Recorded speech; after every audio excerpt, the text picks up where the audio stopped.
Hi everybody, welcome to my next video.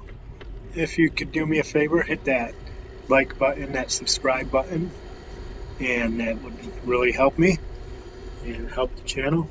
So this video I'm going to throw in some b-roll of just me on my bike ride on my trip to the Smoky Mountains that I went to last week. And I just wanted to talk to you guys about my weight loss and things that I know to be true about my weight loss. So let's get into that. Things that I know to be true. Well, the first thing I know to be true is that the odds are stacked against you.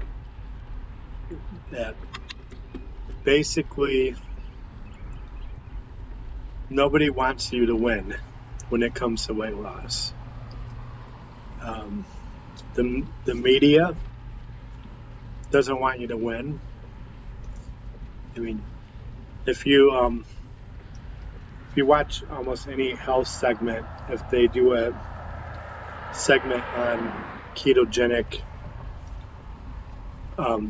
diets, they're almost always a hit piece, and it almost always like puts in some good things about the ketogenic diet, and then it like throws in some things to create mixed feelings and to make it seem that it could possibly be unsafe, even though continuing to eat the foods that make you fat and sick are way more unsafe than the potential unsafe things with the ketogenic diet. And they always seem to go to eat less, low fat, but the problem with the low fat comes high carbs, and it doesn't fix all the problems that are making you fat and sick, because there's a insulin resistance problem that comes with obesity, and carbs are the number one spiker of insulin. And then there's a satiation problem with obesity. So carbs again make it so you don't feel full. And then there's a food addiction problem with obesity, and carbs again triggered the dopamine and the addiction centers of the brain. So and carbs get a pass. Like what in fact, the things we know that are true, like the combination of carbs and high fat is what causes the obesity and the diabetes and all that. But the problem is by the time you start dealing with it, you're already there. You're already obese, you're already diabetic, you already have high blood pressure. So that's carbs and high fat. And so continuing down the road of carbs, going from carbs high fat to carbs low fat, when you're already in an obese state and already in a diabetic state, already in a high blood, it doesn't work. Like maybe if you were just overweight and not morbidly obese, maybe it would work. I don't think it works. I think that people who think that it works are fooling themselves, that they're not really where they should be, because we're at like 60% of the society is overweight or obese. So and to become overweight and obese means that you're insulin resistant, and you're not effectively burning all the food that you're eating as energy, so your body's storing it as fat. That's how you become overweight and obese. And then there's a small percentage of people that are overweight because they're weightlifters, but that's like probably less than 1% of the overweight and obese population is a power lifter or a bodybuilder. Let's just be honest. When you go out and walk around, you can tell if someone's a bodybuilder or a power lifter. It's obvious. So,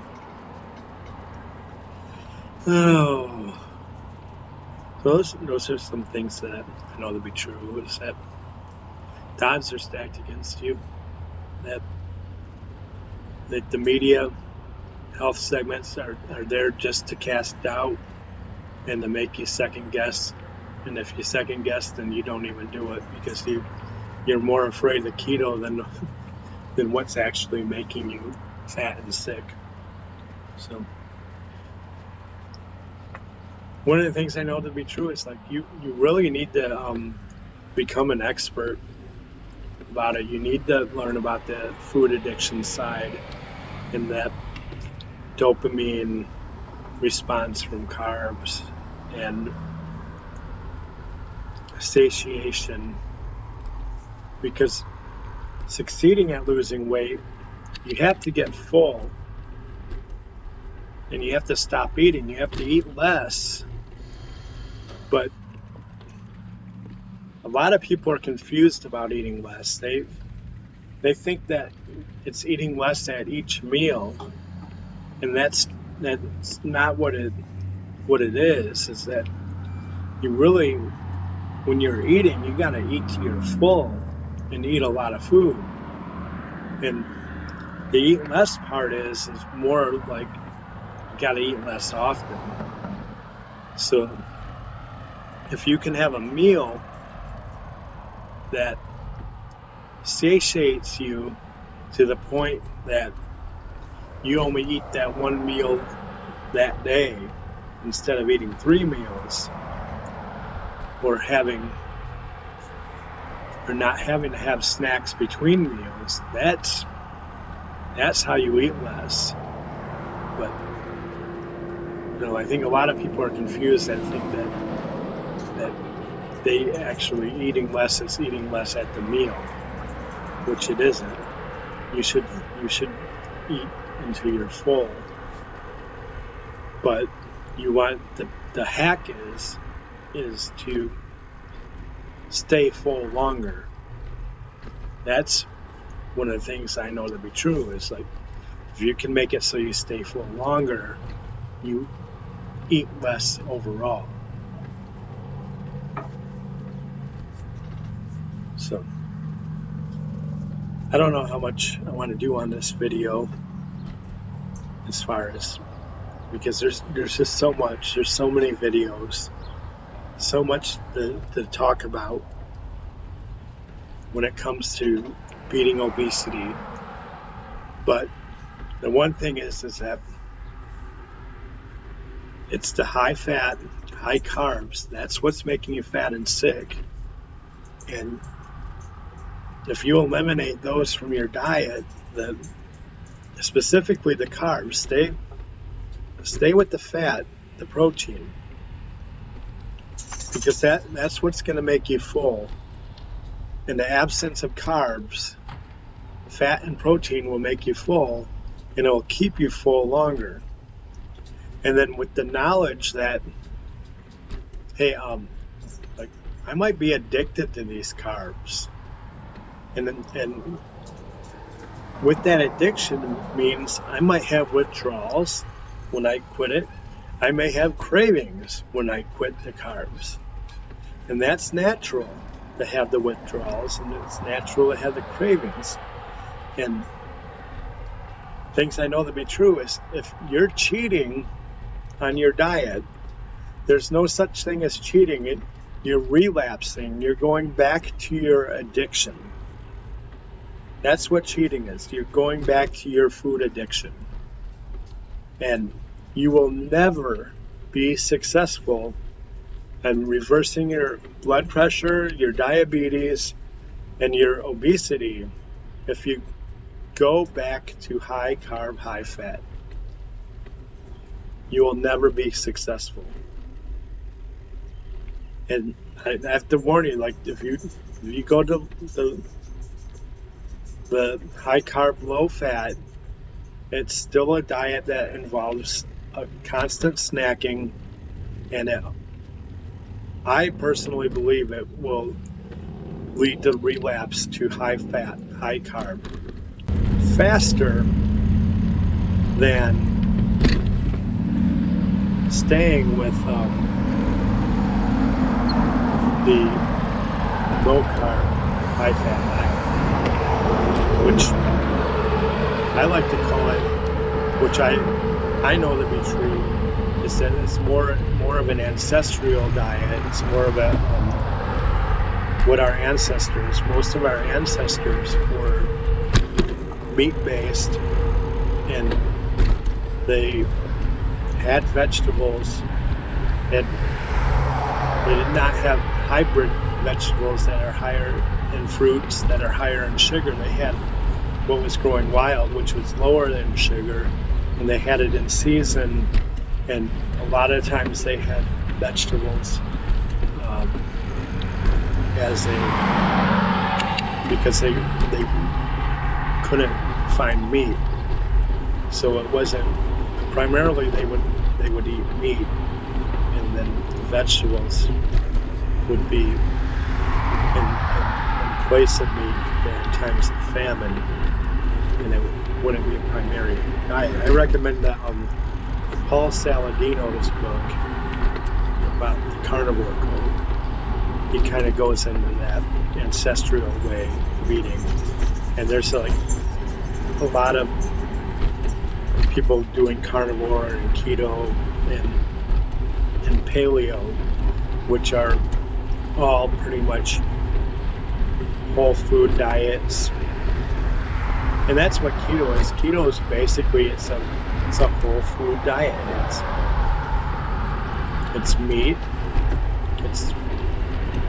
You can have some vegetables like rufus. I'm not good with that. Your broccolis, your cauliflowers, your cabbages, your leafy greens. Those are all low carb vegetables, and some people need to cut them out too, because that's where the carnivore, it's really the ultimate elimination diet, because if those foods are causing an autoimmune response to you, then you want to eliminate it. You go to meat, and then you can add certain things back and see how it affects you. See if you just use your scale, use your blood pressure cuff, and just how you feel when you add things back. If it stalls your weight loss, or you notice your blood pressure spiking back to high levels again, or if you don't feel good, then you know that food is causing you problems and you shouldn't eat it. Me, I'm pretty much I'm to the point where I'm carnivore. I maybe have some horseradish. I like maybe a little spice, little pepper, maybe a little ketchup here and there. But I'm pretty much 95% carnivore at this point, and it seems to work the best. I get the best results. And carnivore is meat, fish, eggs, salt. I do use some pepper. Like I don't have the like the eczema and some of the autoimmune stuff that a lot of the pure carnivores are dealing with. So I can tolerate some veggie stuff. I just don't. I mean, it goes bad fast, and it's just it's a pain. It's a pain in the butt to cook it. So I prefer having my ribeye and maybe a can of sardines and some bacon. That's what works for me, and it makes the blood pressure meter happy, and it makes the scale happy, and then you look at my bike rides on Strava when you see the little gold medals by my rides. I think you guys can see them. I see them when I do them at, PRs, personal records. So it's like when I go back and I do a ride again, I get the little gold medals, or I have the silver medals, and that's like almost every ride I do. So that's telling me that I'm improving. So it's little things like that, like the scale, the blood pressure meter, the PRs on Strava, how your clothes are fitting, how you feel in general. All these things are telling you what's working. If you're not feeling better, if the numbers aren't getting better, you know what you're doing is not working. And that's right. Maybe talk crap about the low-fat, high-carb, but if you're not getting results on keto and carnivore, maybe you should try that. You should try vegetarian, because everybody is different. Like, my results aren't your results. What works for me might not work for you. But I don't. It's one of the things I know as true is that you should be getting results. Like, if you're staying where you're at, or if you're getting worse, then you absolutely know at that point that what you're doing isn't working. So you need to change it. You need to eliminate. Do an elimination diet and find out where you're getting results. Then if you feel that you can add things back, then add things back. But keep in mind that there's an addiction factor to carbs, and that there is a very good chance, especially if you are a 400-pound person like I was, that you have an addiction. And keep in mind that if you have a relapse,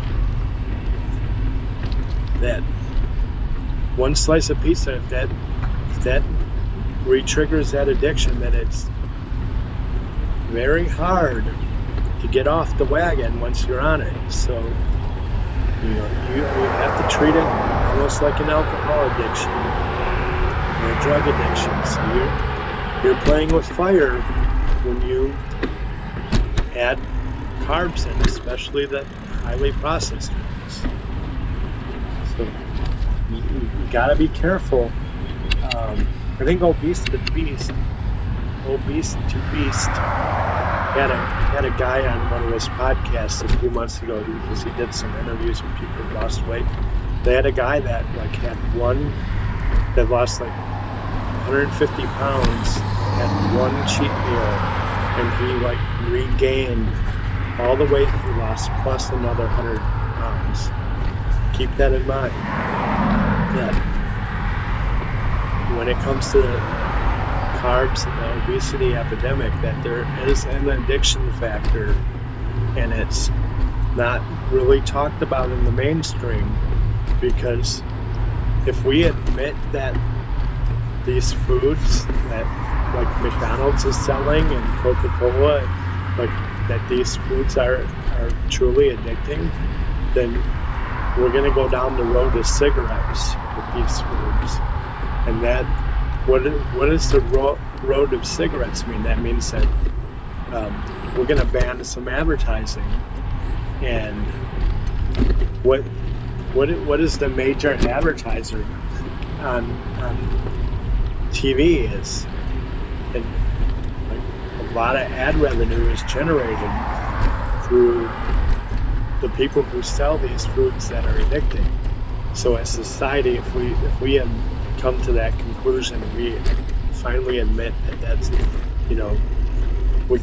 now we're going to have to like restrict what we can, advertising cereals and advertising fast food to children, and maybe do the same rules as cigarettes to fast food and potato chips, all these foods that us in the minority, us that are fighting this obesity battle and winning, understand to be true. Is that these foods are dangerous, they're addicting, they're actually designed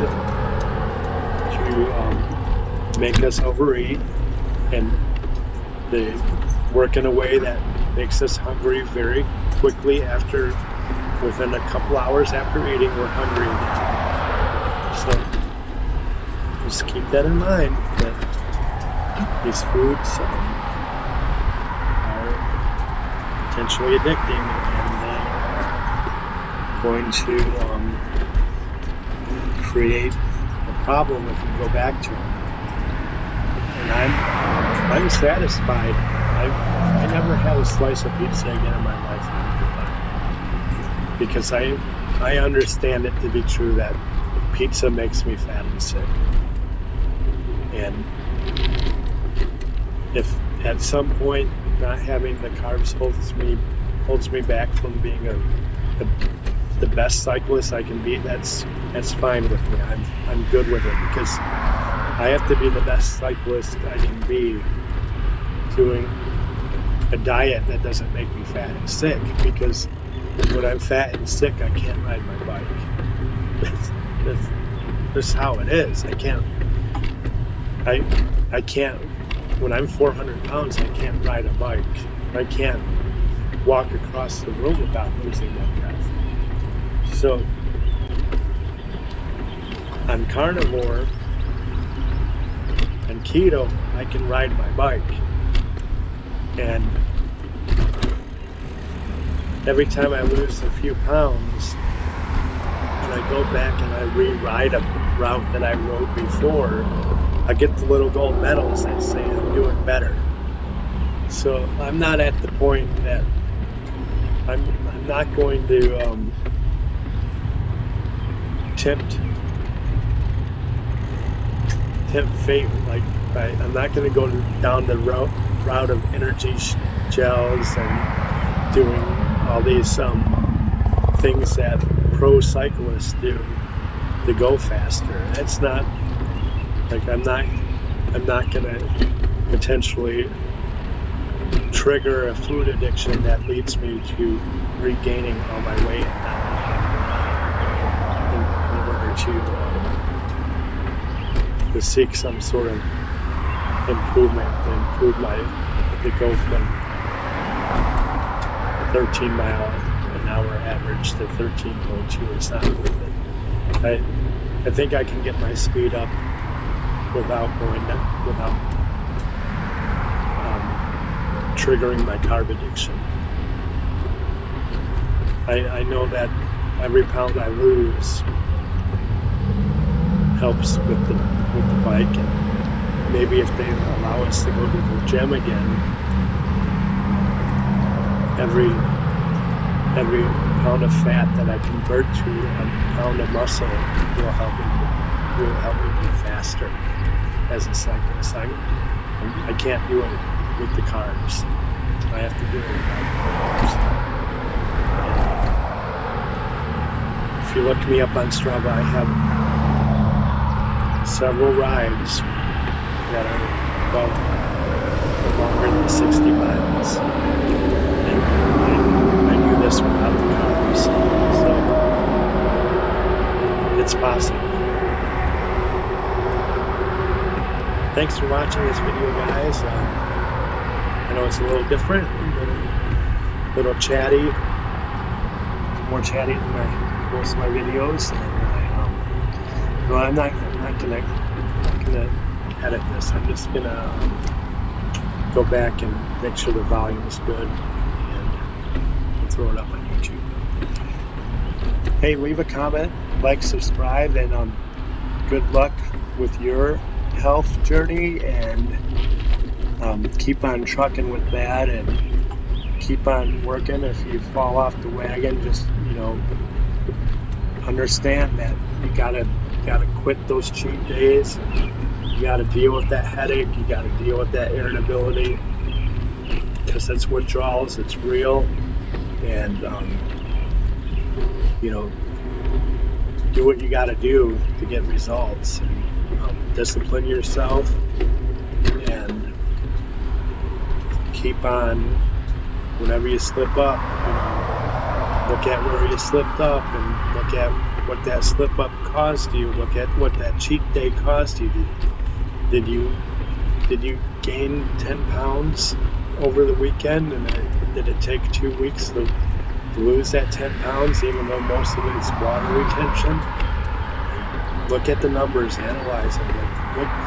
When you do screw up, look at what the results of the screw up was. Look at how did the food make you feel after you were done eating it? How did it affect your results? How did it affect you 2 or 3 days after you ate it? And then you'll decide that you can't eat food that's making you fat and sick. You gotta quit doing that. Have a good day, guys.